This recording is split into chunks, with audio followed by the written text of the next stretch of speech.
Praise the Lord, ang pinakamataas na pagpupuri, pagluwalhati at dakilang pagsamba ay tayo sa ating pinakamamahal na Panginoong Hesus po lamang.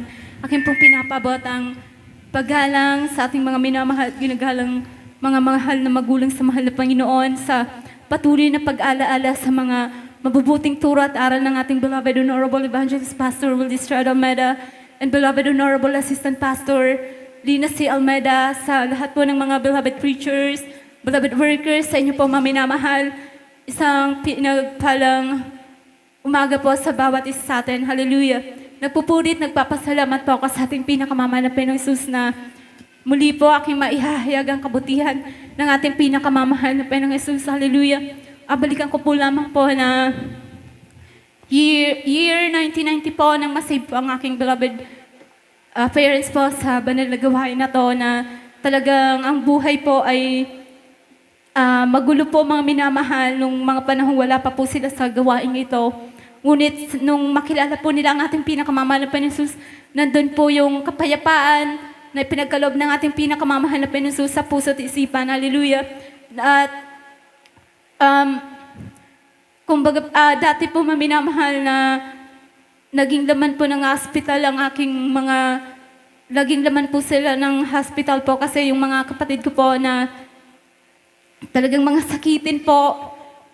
Kaya nandun na lagi po silang nasa hospital. Ngunit nang madako po sila sa banal na gawain na to, talagang nandun po na binigyan sila ng ating pinakamamahal na Panginoong Hesus ng kagalingan na kumbaga po magkasakit man, nandun na magpuri ka sa ating pinakamamahal na Panginoong Hesus, magsisi, nandun na pagagalingin ng ating pinakamamahal na Panginoong Hesus ang karamdaman. Hallelujah.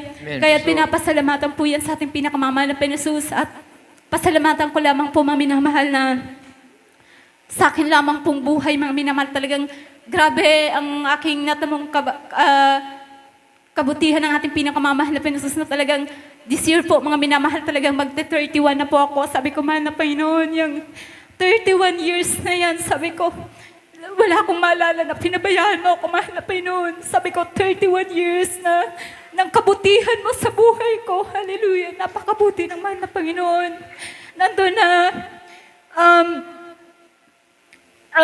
pinapasalamatan ko po sa ating pinakamamahal na Panginoon Hesus na talagang napakalaking bagay po na nandito ka sa banal na gawain na to. Hallelujah. Kasi talagang, kumbaga po, kahit napakadami mong problema na pinagdaraanan, nandun po yung kapayapaan sa puso't isipan na pinagkakalob ng ating pinakamamahal na Panginoong Hesus. Kumbaga, may problema ka man, ngunit alam mong hindi ka pababayaan ng ating pinakamamahal na Panginoong Hesus.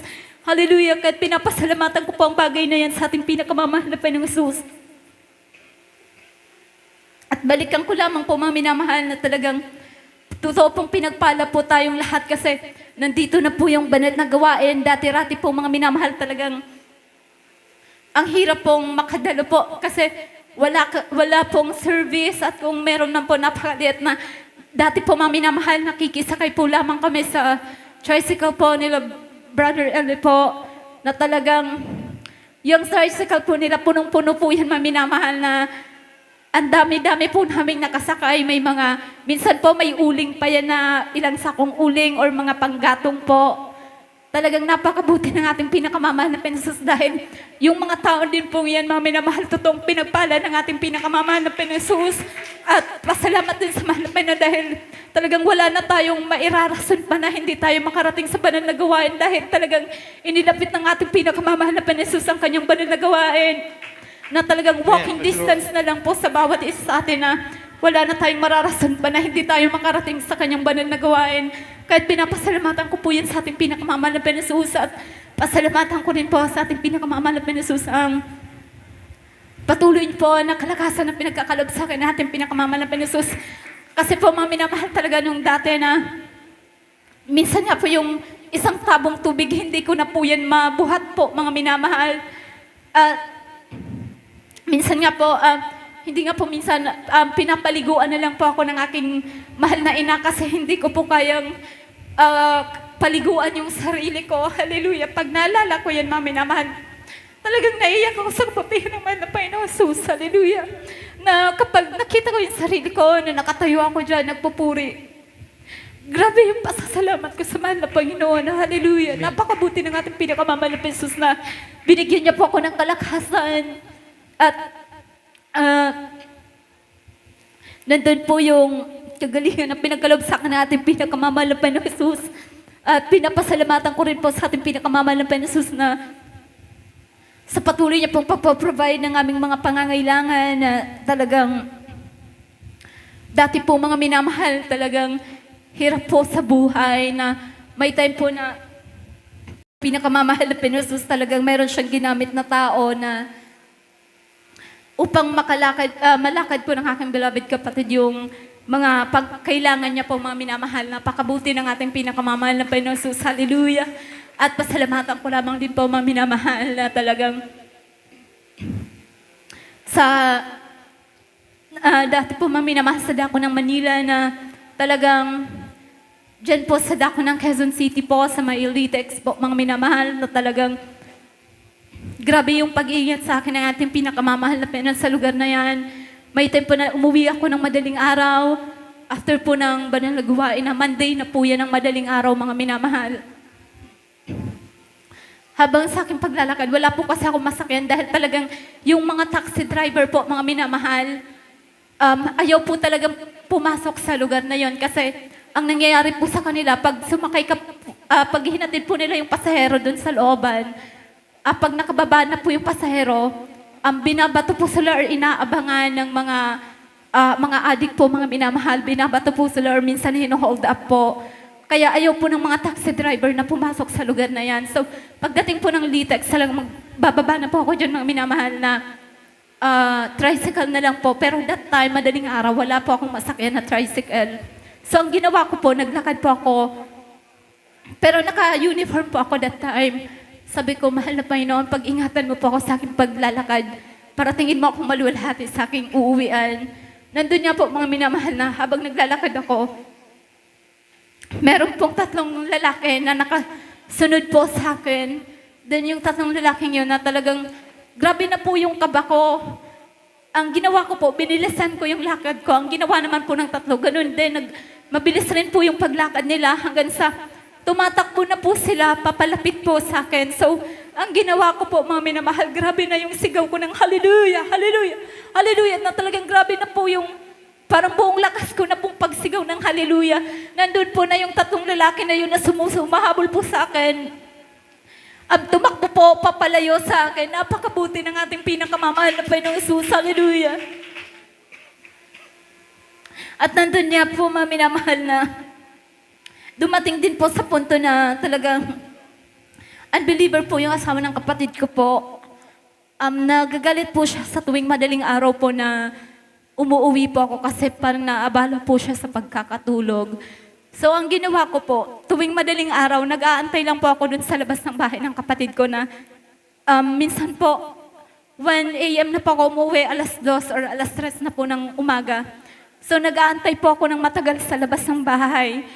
Napakadelikado po talaga sa lugar na yun kasi marami pong adik po, mga minamahal. Nandun na, tuwing after po na duty ko po, pag uwi ka sa madaling araw, mag-aantay lang po ako dun, mga minamahal. Tapos nandun, sabi ko, mahal na Panginoon, pag-ingatan mo po ako sa lugar na to na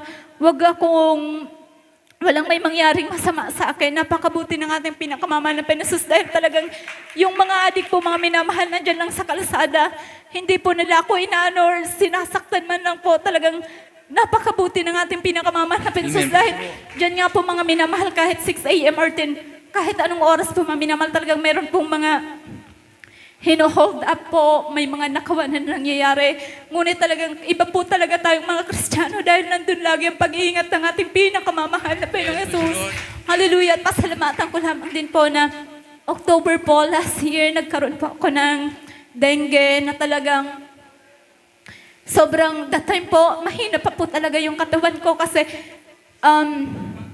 sa karamdaman ko nga po, na nagre-recover pa lang po ako, tas na-dengue pa po ako, mga minamahal.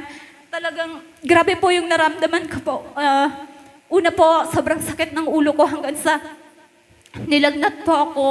Then kinagabihan po,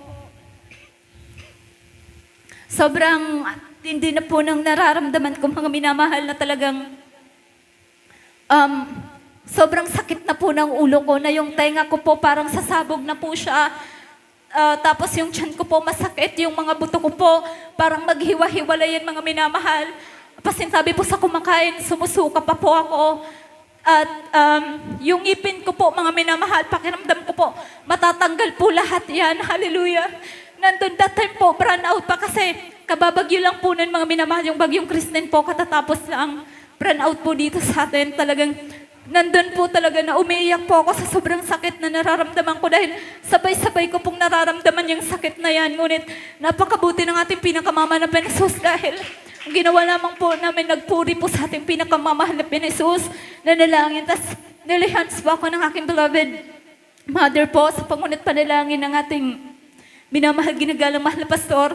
Nandun po mga minamahal na paggising ko po kinaumagahan na wala na po yung mga sakit na nararamdaman ko po. Ang natira na lang po lagnat tsaka sakit ng ulo hanggang po sa nag-overnight po kami Friday po nun kinaumagahan. Umattend po kami at nandun po talaga na sobrang sakit po ng ulo ko na halos hindi ko po maidilat yung mga mata ko kasi para po siyang matatanggal mga minamahal. Parang luluwa po yung mata ko sa sobrang sakit na ng ulo na nararamdaman ko po. Hanggang sa pag-Saturday po, mga minamahal, nandun talaga na nakahiga lang ako dahil hindi ko alam kung paano po matatanggal yung sakit ng ulo ko.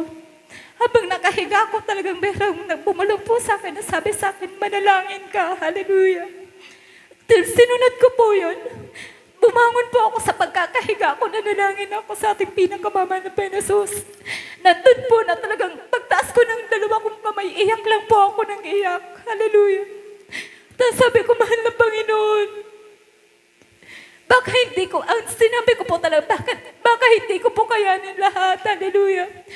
Bigyan mo po ako ng kalakasan. Hallelujah. Yun lang po yung sinabi ko. Tapos iyak ako ng iyak. Nilayhans ko po yung sarili ko. Sa pangunang panalangin natin, minamahal, ginagalang mahal na pastor, talagang nawala po yung sobrang sakit ng ulo ko, pati po ng lagnat ko. Maya-maya po, nakabangon na ako, nakalabas na po ako ng bahay. Nandun nga po talaga minamahal. I-share ko din lamang po na after po nun, ito pong 10 daliri ko, sobrang sakit po niyan mga minamahal na hindi ko po maintindihan na yung mga ugat ko po parang sasabog po. Wala po akong mahawakan. Hindi ko pa alam kung bakit ganun kasakit po yung 10 daliri ko po mga minamahal. Nandun lamang na kahit po sobrang sakit ng daliri ko pag dumadalo po dito, pinapalakpak ko po pa rin siya mga minamahal.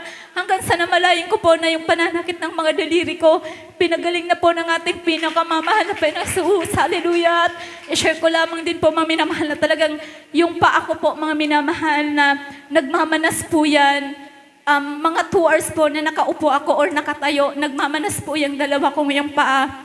Ang ginagawa ko lamang din po, lagi ko po yung nililay hands. Hallelujah.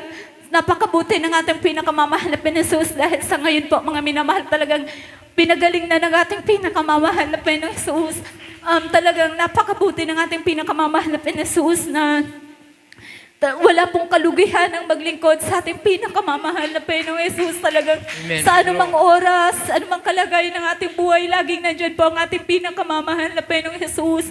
At pinapasalamatan ko rin po sa ating pinakamamahal na Panginoong Jesus ang pagpapalang material, pinansyal, pisikal, lalo higit sa lahat ang pagpapalang espiritual. Kaya't ang lahat po ng kapurihan, kapasalamatan, tanging sa ating pinakamamahal na Panginoong Jesus po lamang.